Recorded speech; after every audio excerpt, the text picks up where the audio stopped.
땅에 살고 있는 모든 부모들의 마음에는 내 아이만큼은 최고로 키우고 싶다. 이것이 바로 모든 부모들의 마음일 것입니다. 그런데 어떻게 해야 아이를 잘 키울 수 있을 것인가 하는 것입니다.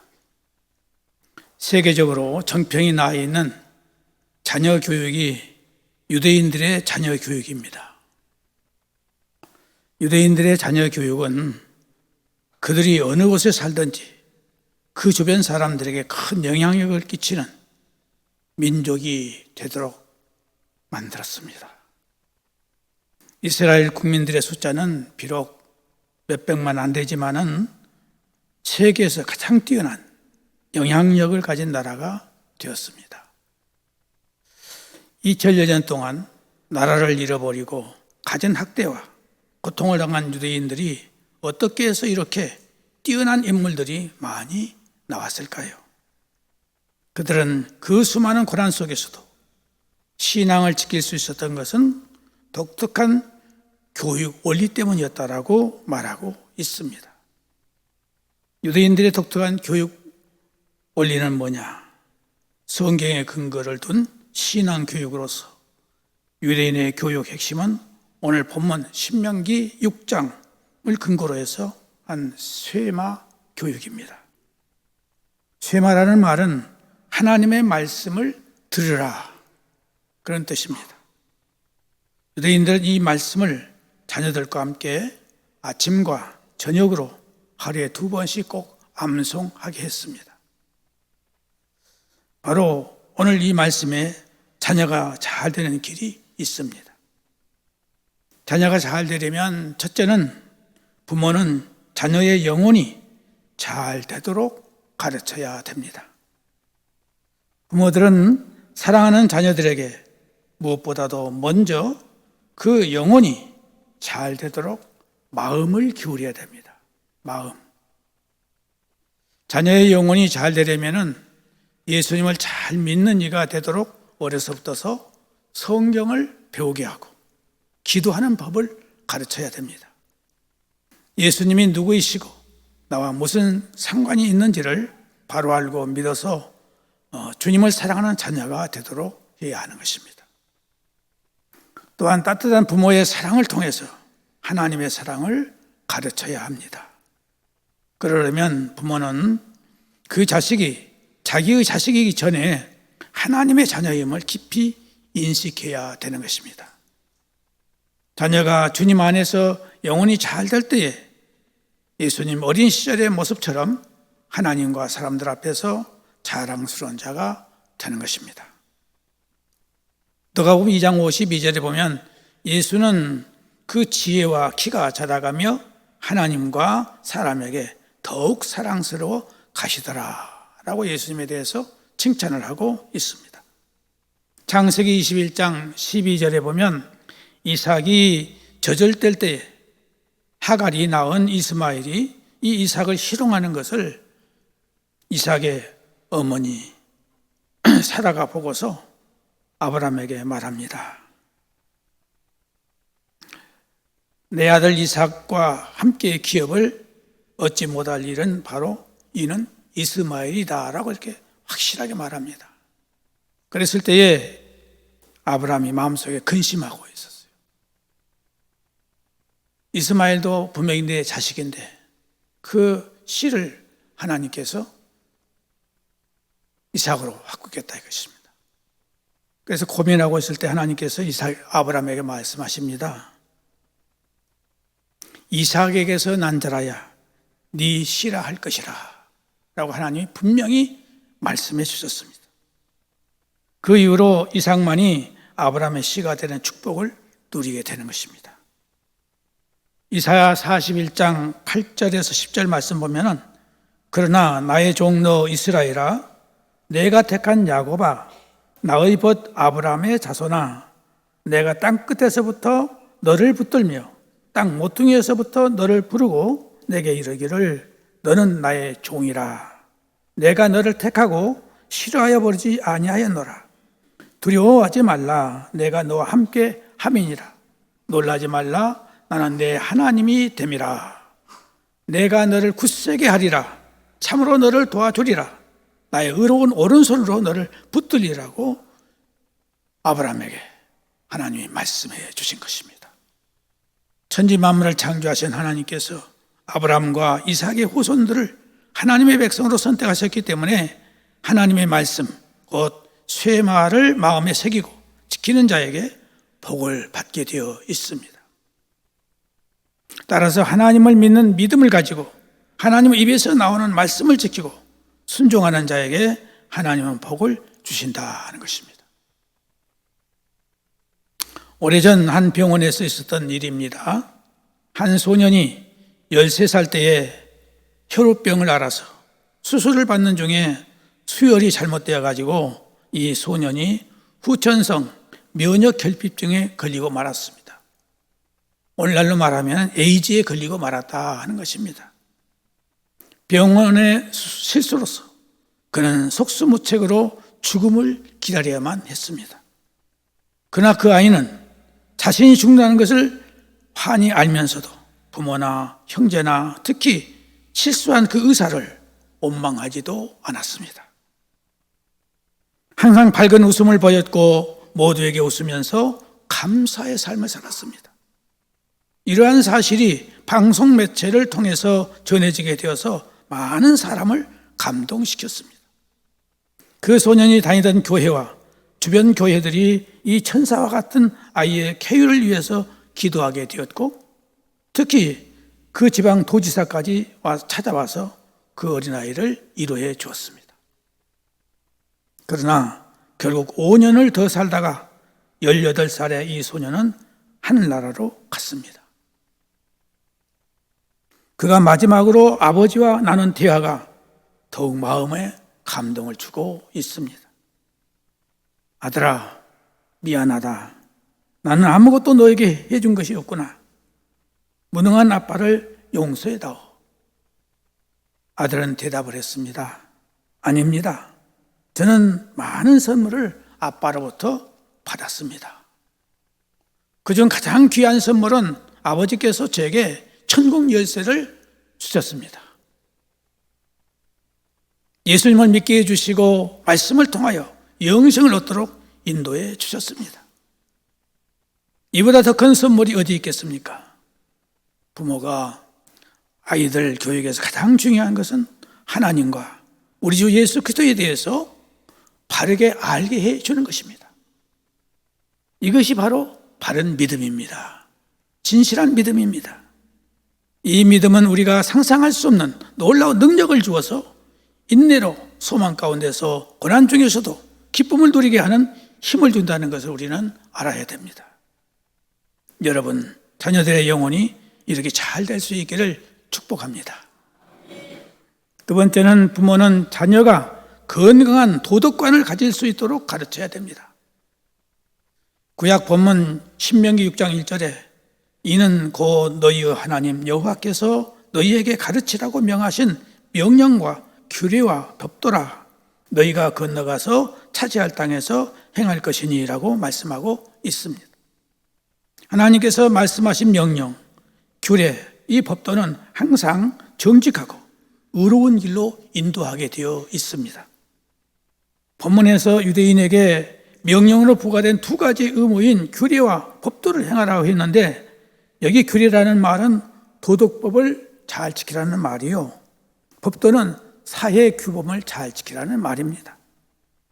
모든 개인은 하나같이 반드시 이 두 가지를 연구하고 지켜 행하여서 거룩한 행동을 해야 된다 하는 것이 하나님의 말씀입니다.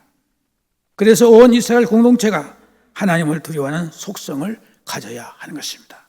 우리 성도들이 그렇게 되어야 된다 말씀입니다. 이것이 하나님의 백성으로 구별된 고상한 자손이 될 수 있는 비결입니다. 그러기에 여러분의 말씀, 이 본문의 말씀처럼 집에서 길을 갈 때나 어디서 말씀을 자녀에게 갈 때도 부지런히 가르치면 그 말씀이 자녀를 바른 길로 가게 만드는 것입니다. 이것은 교육을 통해서 이루어질 수밖에 없습니다. 바른 행동은 반복된 교육에서 나오기 때문입니다. 모세는 비장한 각오로 이 말씀을 명령했을 것입니다. 그 이유는 완전히 다른 환경에서 살아야 하기 때문입니다. 광야에서는 다른 민족의 세속 문화도 없이 오직 이스라엘 백성들만 모인 공동체 안에서 사막 속에서 하나님의 말씀을 받고 하나님께 제사하며 예배만 드리면서 여호와 하나님만을 섬길 수 있었습니다. 먹는 것도 하늘에서 내려오는 만나만 먹었습니다. 그런데 이제 가나안 땅에 들어가게 되면 이방인과 섞여 살아야 하기 때문에 이방인의 온갖 우상과 세속 문화가 그들을 유혹할 것을 모세는 확실하게 알았던 것입니다. 그리고 그들은 자신들 스스로 농사나 목축을 하면서 생업을 유지해야 했습니다. 오늘 우리의 현실은 그 당시의 세속 문화보다도 훨씬 더 다양하고 화려하고 매혹적인 세속 문화가 우리 사람들을 미혹하고 있습니다. 그리고 옛날에 비해서 아이들이 여러 가지 많은 교육에 짐을 지고 힘들어 하면서 살고 있습니다. 오늘 우리 사회는 경쟁 사회가 되어서 내가 앞서기 위해서는 다른 사람이 경쟁의 대상이 되어서 상대방보다 앞서기 위해서 수단과 방법을 가리지 않는 일들이 얼마나 많습니까? 그런 가운데 우리 사회는 이기적이고 부도덕한 사회가 되어버리고 말았습니다. 무엇보다도 정치가 부패함으로 부정과 불의가 우리 사회에 넘쳐나게 되었고 우리의 국제적 신용도가 점점 떨어지고 있습니다. 하나님을 경외함이 없는 사람, 건강한 도덕관이 없이 세상적인 가치관을 우선 앞세우고 살면서 모든 사람이 부러워하는 삶을 산다고 해도 그것은 복을 받을 수 없다는 사실을 명심해야 하겠습니다. 교훈과 책망과 바르게 함과 의로 교육하기에 유익하니 이는 하나님의 사람으로 온전하게 하며 모든 선한 일을 행할 능력을 갖추게 하려 함이라고 성경은 말씀하고 있습니다. 자녀들이 하나님의 말씀에 바로 서서 바른 삶을 살게 되면 누가복음 2장 52절의 말씀처럼 예수님은 하나님과 사람에게 더욱 사랑스러워 가시더라 그랬어요. 오늘 우리의 자녀들이 가면 갈수록 모든 사람들에게 사랑을 받아야 될 거 아닙니까? 존경받아야 될 거 아닙니까?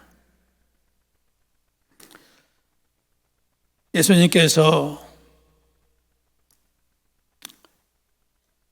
하나님과 사람들에게 더욱 사랑스러워하게 된 것은 예수님께서 사랑을 받으셨다는 것은 도덕적으로 흠잡을 것이 없었더라 하는 것입니다.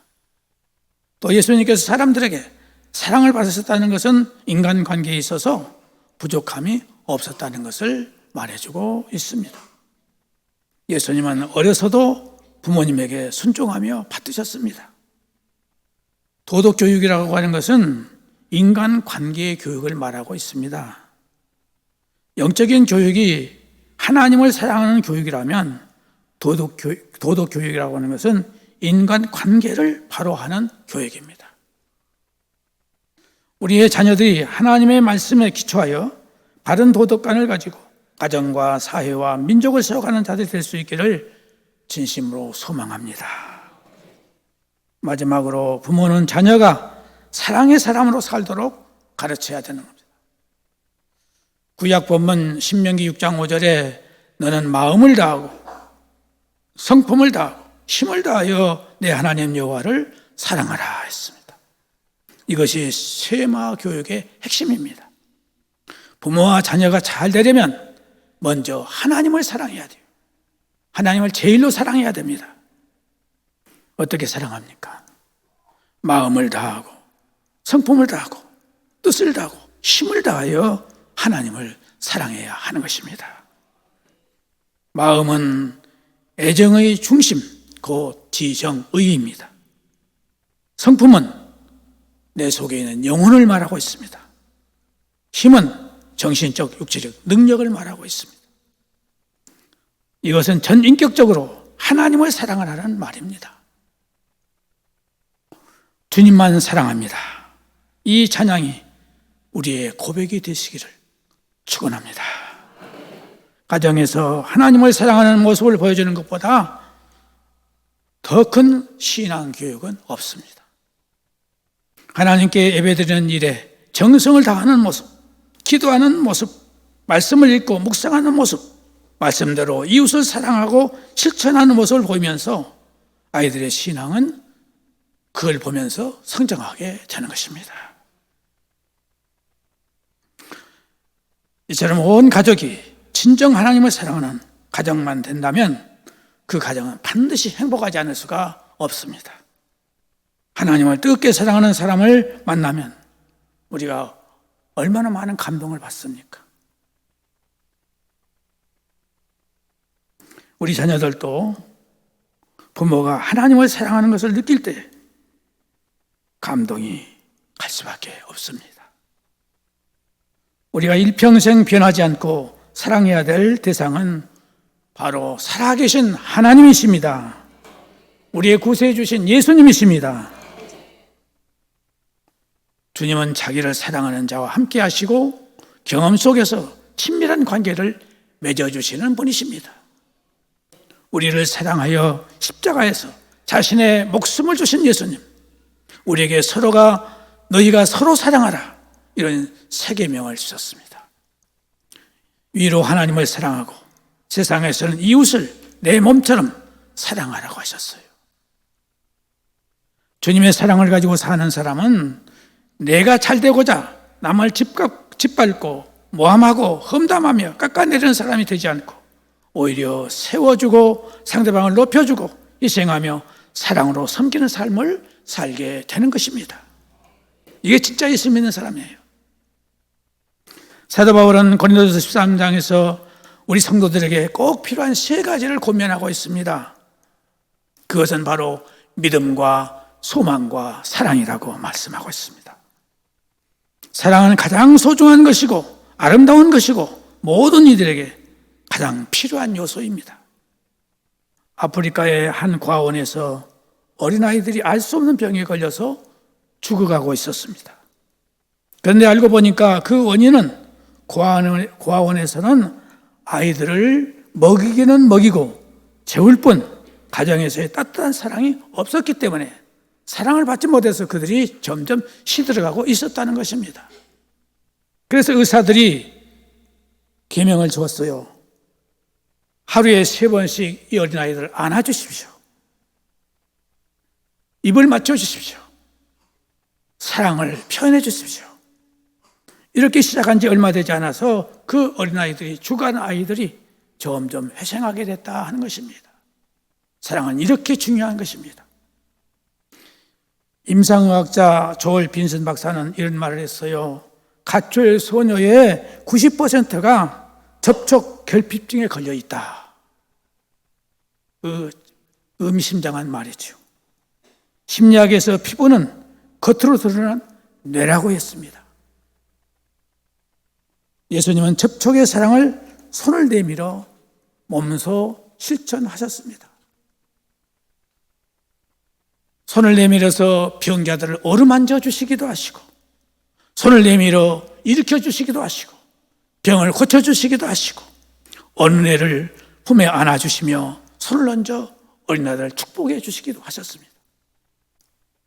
제자들의 더러운 발도 예수님은 손수, 그들의 세수대에다가 발을 넣어서 손으로 씻어 주셨습니다.